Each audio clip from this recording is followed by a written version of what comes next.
Hello everyone, this is Praneeth. So today we are going to discuss about development of latent prints by the powder method.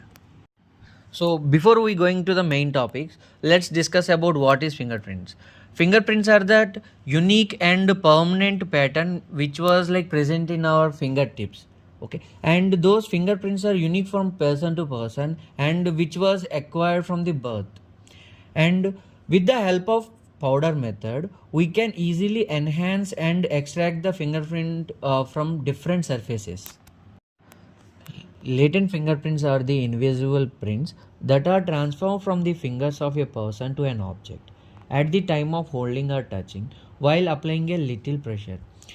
Why? Because fingerprints contains 98% of water, 1% of amino acid and proteins, and 1% of lipids and salts. These are all like little bit of oily substances also present in those fingerprints. Because of that, the fingerprints are easily stick on to any objects. Due to the nature of like a sticky nature of the fingerprints and oiliness, we use like different kinds of powders to enhance and clearly observe those fingerprints.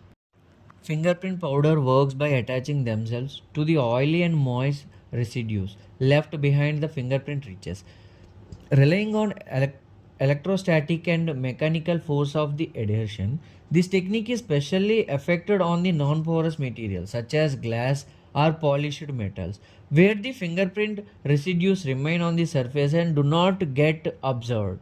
However, when it comes to porous material like paper or cardboard, the oily and moist substance became absorbed, making powder does not develop and does not enhance that particular fingerprints. So in such cases, generally forensic science experts typically turn to a chemical reagents like ninhydrin, which reacts with the amino acids which was present in that fingerprint imprints, so and reveal the pattern, make them enhanced to visible to our naked eyes. Types of fingerprint powders. In general, there are four kinds of powders. First one is black powder. Black powder we generally use to enhance the fingerprints on the light surfaces. Example, white tiles, white cardboard sheet, etc. And second one is like white powder. White powder in general, white powder used to enhance the fingerprints on the like black surface areas, black background surface areas. Example, black car or black tile, etc. And third one is magnetic powder. So we use this magnetic powder to enhance the fingerprints with the help of magnetic brush. By applying magnetic powder with the help of magnetic brush on the where the fingerprints residues are present, we can enhance and we can capture those fingerprints. And fourth one is fluorescent powder. Fluorescent powder which glows under the UV rays. Whenever we apply this fluorescent powder to the fingerprint, it enhance under the UV light. We can easily and clearly observe those fingerprints under the UV light.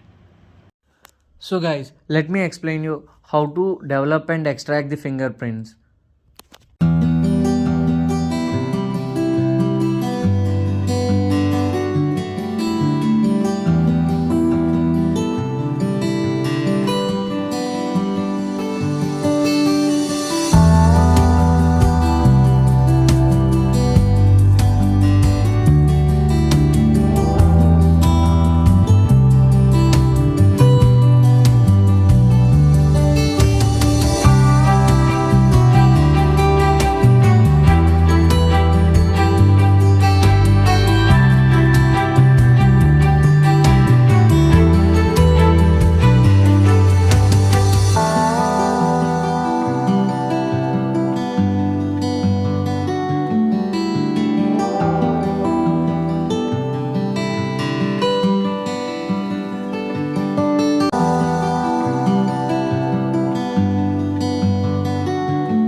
step by step process of fingerprint development.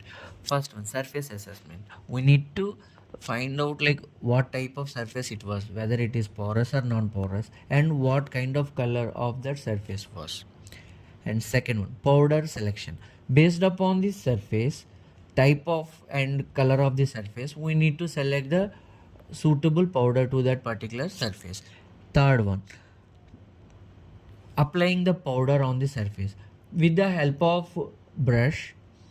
We need to apply that powder very gently and very light way in single direction circulation method. And third one, remove the excess amount of powder with the help of blow bulb. Third one, lifting method. We generally use like tape lifting method to extract the fingerprints on the different surfaces.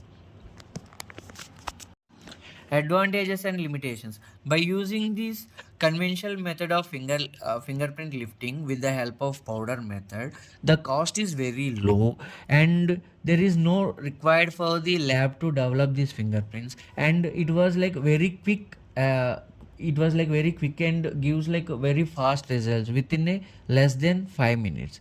When it comes to limitations, uh, whenever we are choosing these powder methods, it gives like a poor result on porous surfaces, and prints sometimes prints might be degraded, and with because of due to the over brushing, it may risk to disturb the ridges, and we didn't get like a proper fingerprint.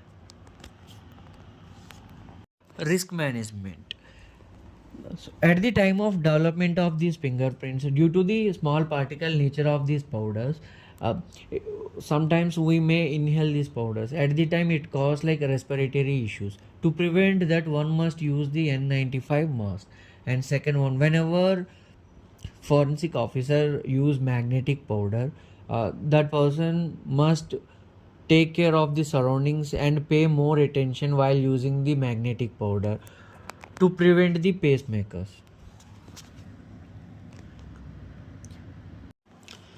Conclusion. Fingerprint powders is still one of the most trusted method in the forensic science because it was quick and easy to use and work well on smooth non-porous surfaces like glass or metal or any plain surfaces. These powder sticks to the oil and sweat left behind the fingerprint help the investigator to uncover valuable clue at the crime scene. But to get the best results, it is important to choose the right technique for the surface. Powder do not work as well on the paper or any other non I mean porous surfaces. At the time, forensic officers generally choose to use chemical methods, to use like ninhydrin or any other better choices.